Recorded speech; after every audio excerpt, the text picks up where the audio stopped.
Hi guys, welcome back to another video. आज की video में हम 10 ऐसे डिफरेंसेस के बारे में बात करेंगे जो इंडिया और यूएस के घर के बीच में आपको देखने को मिलेंगे।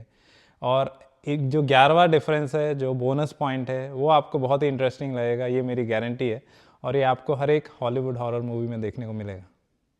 पहला जो डिफरेंस है वो है फ्लोर का। तो आपको अगर मैं दिखाऊं नीचे, तो यहाँ पे कारपेट आपको देखने को मिलेगा। तो यूएस में कारपेट हर एक बेडरूम में, और अगर 2 फ्लोर का घर है तो सेकेंड फ्लोर में हमेशा कारपेट रहेगा। उसके अलावा जो पुराने घर हैं यहाँ पे, उसमें ज़्यादातर पूरे के पूरे घर में किचन और अगर बाथरूम आप छोड़ दें तो कारपेट ही आपको देखने को मिलेगा। उसका रीज़न ये है कि यहाँ पे ठंड ज़्यादा है, तो ये वार्मथ रिटेन करता है, इसके लिए कारपेट का यूज़ ज़्यादा है। इंडिया में ना के बराबर दिखता है, कमर्शियल वगैरह में थोड़ा बहुत दिखता है, बट घरों में होता नहीं है। तो यहाँ पे ये पहला डिफरेंस है। हॉल या फिर किचन या बाथरूम एरिया में या तो वुडन या फिर टाइल्स वगैरह का यूज़ होता है, क्योंकि वहाँ पे वो लोग दे नहीं सकते हैं कारपेट। तो इस तरह से डिफरेंट टाइप्स के फ्लोर यहाँ पे रहते हैं। दूसरा जो डिफरेंस है वो है फायरप्लेस का।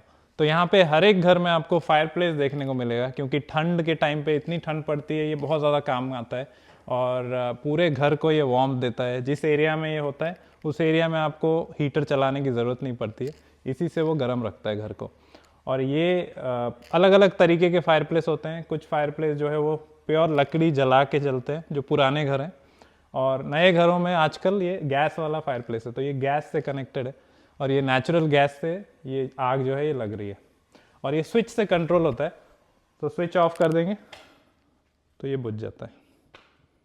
तीसरा जो डिफरेंस है वो एयर कंडीशनिंग का। तो यहाँ पे सारा आपको सेंट्रल एयर कंडीशनिंग दिखेगी। यहाँ पे स्प्लिट एसी, विंडो एसी ये सब होता नहीं है। तो हर घर में आपको सेंट्रल एयर कंडीशनिंग ही देखने को मिलती है, चाहे वो अपार्टमेंट हो चाहे वो घर हो किसी का, हर जगह पे यही सिस्टम है। इंडिया में जैसे सेंट्रल एयर कंडीशनिंग सिर्फ कमर्शियल ऑफिस वगैरह में है, यहाँ पे हर घर में यही सिस्टम है। जो फोर्थ डिफरेंस है वो है यहाँ के प्लग्स में। तो अगर आप देखेंगे यहाँ पे ये प्लग आपको दिख रहे हैं, ये ज़मीन से ज़्यादा ऊपर नहीं होते हैं यहाँ पे, और इसके साथ आपको स्विचेस नहीं दिखेंगे। तो ये आपको प्लग दिख रहा है, कोई स्विच नहीं है। तो यहाँ पे जैसे ये आपका पिन है, पिन का स्टाइल भी अलग है, तो ये डायरेक्टली आप लगा सकते हो। ये ऑन हो गया, इसका ऑन और ऑफ करने के लिए सेपरेट स्विच नहीं होता है।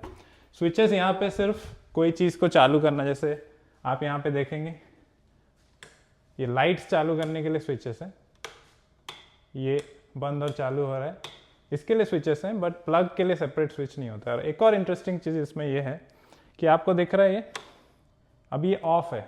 इंडिया में ये स्विच ऑन होगा, यहाँ पे उल्टा होता है, ऊपर करने से ऑन होता है और नीचे करोगे तो ऑफ होता है।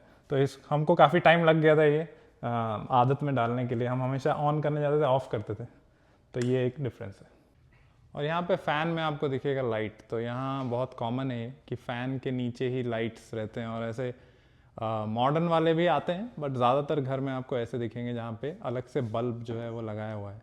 तो आप फ़ैन और उसका जो लाइट है उसको अलग अलग कंट्रोल कर सकते हो। और फ़ैन का जो वेरिएबल स्पीड है, जैसे इंडिया में होता है कि अलग से रेगुलेटर होता है और अलग से उसका स्पीड कंट्रोल होता है और अलग से उसका ऑन और ऑफ का स्विच होता है। यहाँ पे एक में ही है, तो ये रेगुलेटर है, तो इसमें मैं लेवल सेट कर सकता हूँ अलग अलग स्पीड का। पांचवा जो डिफरेंस है वो है अप्लायंसेस में। तो ये तो कॉमन अप्लायंसेस इंडिया में, यूएस में सब जगह है, जैसे फ्रिज हो गया। लेकिन कुछ ऐसे अप्लायंसेस हैं यूएस में जो यहाँ पे होते ही होते हैं और इंडिया में उसका यूज़ अभी तक उतना नहीं है, जैसे कि डिश वॉशर। तो डिश वॉशर के बिना हमारा गुजारा नहीं है, यहाँ पे बाई तो मिलती नहीं है, तो इसी का सहारा है। उसके साथ अवन, ये मस्ट है, ये हर घर में आपको देखने को मिलेगा अवन। और माइक्रोवेव तो बहुत कॉमन है इंडिया में भी, हर के सबके घर में है। अवन उतना ज़्यादा नहीं है अभी भी इंडिया में, कुछ घरों में आजकल नए घर में दे रहे हैं। और चिमनी भी यहाँ पे मस्ट है। उसके अलावा यहाँ पे एक लॉन्ड्री रूम होता है जहाँ पे वॉशर और ड्रायर होता है। तो बाहर कपड़े सुखाने का सिस्टम नहीं है, तो ड्रायर में डाल के ही सुखा के बाहर निकालते हैं।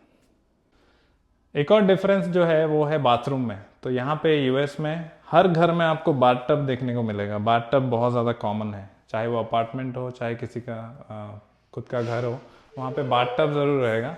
और शावर एरिया चाहे रहे ना रहे, हमारे घर में जैसे अलग से शावर एरिया है, हर घर में नहीं रहता है। बाथटब भी थोड़ा सा इनक्लोज रहता है, उसी में शावर भी रहता है। और जो टॉयलेट है वो सेपरेट रहता है हमेशा उसके डोर के साथ, तो कम्प्लीटली सेपरेट टॉयलेट होता है। और उसके साथ जुड़ा हुआ जो है वो वॉक इन क्लॉजेट होता है, वो मैं आपको दिखाता हूँ। अगला जो डिफरेंस है वो है क्लॉजेट में। तो इंडिया में जो अलमारी और क्लॉजेट्स होते हैं उसको हम ओपन करते हैं और जो भी कपड़े हैं उसको एक्सेस करते हैं। यहाँ पे हम खुद घुस जाते हैं उसमें, तो उसको बोलते हैं वॉक इन क्लॉजेट, हम खुद वॉक इन करते हैं उसमें। तो ये कॉन्सेप्ट जो है ये यूएस में है, हर एक घर में आपको देखने को मिलेगा वॉक इन क्लॉजेट। थोड़े कपड़े बिखरे हुए हैं उसको इग्नोर करिए, ज़्यादा कपड़े हो जा रहे हैं, हमको थोड़ा सेट करना है उसको, इग्नोर दैट। बट जो मैं बता रहा था कि वॉक इन क्लॉजेट जो है ये हमारा बहुत बड़ा डिफरेंस है इंडिया में और यूएस के घर में। अगला जो डिफरेंस है वो है पानी का। तो जैसे इंडिया में होता है कि घर के ऊपर टंकी रहती है और उसमें हम पानी लोड करते हैं या पानी उसमें चढ़ाते हैं, उससे फिर वो डिस्ट्रीब्यूट होता है घर में। यहाँ पे म्यूनसिपैलिटी, या जैसे इंडिया में म्यूनसिपैलिटी होती है, यहाँ सिटी जो रन करता है उसको, तो वाटर जो डिपार्टमेंट होता है सिटी का, वो हर घर पे वहीं से पानी आता है और हर महीने के आखिर में बिल आता है, जैसे आप कंज्यूम करते हो उस हिसाब से। उसके साथ साथ पूरे घर में वाटर हीटिंग सिस्टम होता है, तो वाटर हीटर इम्प्लीमेंटेड होता है हर एक घर में, अपार्टमेंट हो चाहे खुद का घर आप ले रहे हो। तो जो पानी है हर जगह पे गर्म पानी का ऑप्शन होता है।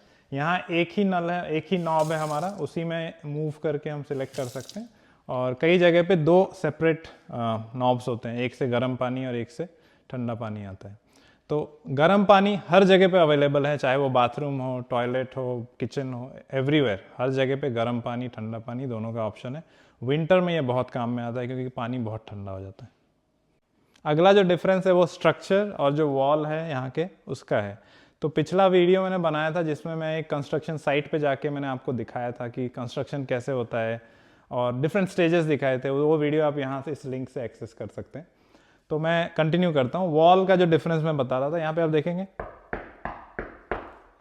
आपको ये जो आवाज़ सुनाई दे रही है, तो क्योंकि ये पूरा घर लकड़ी का होता है तो वॉल का जो स्ट्रक्चर है अलग है, यहाँ पे वो कंक्रीट वगैरह का यूज़ नहीं है। तो यहाँ पे स्पेसिंग होती है, डिफरेंट लकड़ी के पीसेस होते हैं और ऊपर से एक ड्राईवॉल चिपकाया जाता है। तो वॉल का कंस्ट्रक्शन का तरीका बहुत अलग है और ये इतना ज़्यादा एक तरह से सॉफ्ट होता है कि आप ये देखिए, मैं आपको एक दिखाता हूँ, ये पुश पिन जैसा आप ऐसे पुश करके आप इजीली एक पुश पिन को वॉल के अंदर तक पुश कर सकते हो। ये होल हो गया बट वो चला जाता, पता नहीं चलता। और जो अगला डिफरेंस है वो है छत का। तो इंडिया में हम जैसे फ्लैट छत होता है, अचार पापड़ सब सुखा लेते हैं हम, यहाँ पे वो ऑप्शन नहीं है। तो अगर आपको मैं छत दिखाऊं तो आप ये देखिए ऐसे स्लांटिंग छत होते हैं, तो इस तरीके के छत होते हैं। यहाँ पे फ्लैट छत होता नहीं है, बाजू वाले का घर भी देख सकते हैं आप। तो इस तरीके के छत होते हैं। उसका रीज़न ये है कि पानी इसमें ना टिके, उसके साथ साथ कभी स्नो होता है तो वो सड़क के नीचे आ जाए, और उससे कनेक्टेड ऐसे पाइप आपको दिखेंगे जिससे पानी जो है, बारिश का पानी पूरा नीचे आ जाता है और फ्लो हो जाता है। तो ये बहुत बड़ा एक डिफरेंस है, यहाँ पे फ्लैट छत कंक्रीट वाले हैं नहीं। और जो बोनस पॉइंट के बारे में मैं बात कर रहा था, जो आपने हर एक हॉलीवुड मूवी में देखा है, वो है एटिक। ये एटिक देख के आपको कई सारे हॉलीवुड हॉरर मूवी की याद आएगी। तो मैं दिखाता हूँ एटिक कैसे होता है। तो कोई ना कोई ऐसी जगह होती है जहाँ पे ऐसा एक डोर होता है खुफिया, इसको नीचे लाके उसकी सीढ़ी को निकालना होता है और आप एटिक को एक्सेस कर सकते हो। तो इसको पुल करने के लिए ऐसी एक स्टिक आती है, हर घर में रहती है, और इसको यहाँ पे ऐसे फंसाना होता है। मुझे कैमरा में थोड़ा डिफिकल्ट जा रहा है वीडियो के साथ ये कोऑर्डिनेट करने में। तो ऐसे आप पुल करेंगे,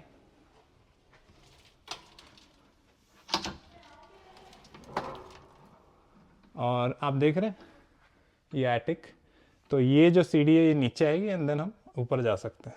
मैं एटिक का लाइट ऑन कर देता हूँ। तो इस तरह ये सीढ़ी बन जाती है ऊपर जाने के लिए, और यहाँ से आप एटिक को एक्सेस कर सकते हैं। तो कुछ इस तरह रहता है एटिक, और यहाँ पे सारे कंट्रोल्स रहते हैं, एसी का पूरा सिस्टम, ये देखिए डक्ट, और ये जो नीचे दिख रहा है आपको फर, ये इंसुलेशन, सारा वायर्स, तो सारे कंट्रोल यहीं पे रहते हैं। ये एक तरह से सीपीयू की तरह है घर का, और ये उसको घर को थोड़ा डिस्कनेक्टर करके रखते हैं, छुपा के रखते हैं, क्योंकि ये उतना अच्छा नहीं लगता देखने में, इसलिए इस तरह से एटिक रहता है। और ये एटिक देख के आपको कौन सी हॉरर मूवी याद आ रही है बताइए आप कमेंट में। तो अब मैं एटिक में आ ही गया हूँ, तो मैं यहाँ एसी का फ़िल्टर चेंज कर लेता हूँ। वो करना रहता है एक मेंटेनेंस एक्टिविटी बीच बीच में। तो यहाँ पे आपको एसी का सिस्टम दिख रहा है, ये है एक एसी, ये है दूसरा एसी, क्योंकि इतना बड़ा घर है, ऊपर के लिए और नीचे के लिए अलग अलग एयर कंडीशन सिस्टम है। तो इसके अंदर फ़िल्टर होता है, उसको मुझे अभी चेंज करना है। हर 3-4 महीने में चेंज करने से एसी का परफॉर्मेंस भी अच्छा रहता है और आपके हेल्थ के लिए भी अच्छा है, क्योंकि आपके रेस्पिरेटरी सिस्टम में वही सब हवा जाती है। तो आपने देखे इस वीडियो में सारे डिफरेंसेस जो मुझे लगे आपको दिखाने चाहिए, और छोटे मोटे कुछ डिफरेंसेस हैं बट कुछ ज़्यादा वो इम्पॉर्टेंट नहीं, इसलिए मैंने कवर नहीं किया। कमेंट में ज़रूर बताइए कि आपको और क्या देखना है, और आप बताइए फीडबैक इस वीडियो के बारे में। अगर अच्छा लगा तो लाइक करिए, चैनल को सब्सक्राइब करिए। सी यू विथ अनदर वीडियो।